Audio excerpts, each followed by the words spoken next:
Hello everyone, welcome to Fresa Technologies YouTube channel. In this video, we are going to see how to restrict client creation access from job creation in the Fresa application.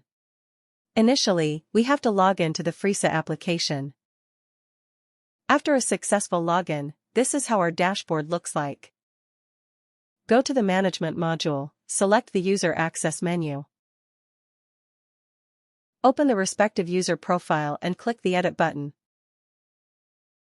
In the User Access Edit page, navigate to the Model List section and remove the access to the Masters module.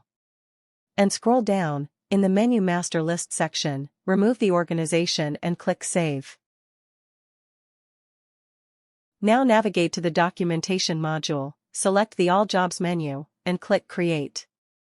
The plus icon for organization creation will now be successfully restricted for an employee. These are the steps to restrict client creation access from the job creation page in the Fresa application. Thanks for watching, and don't forget to like and subscribe for more tutorials from Fresa Technologies.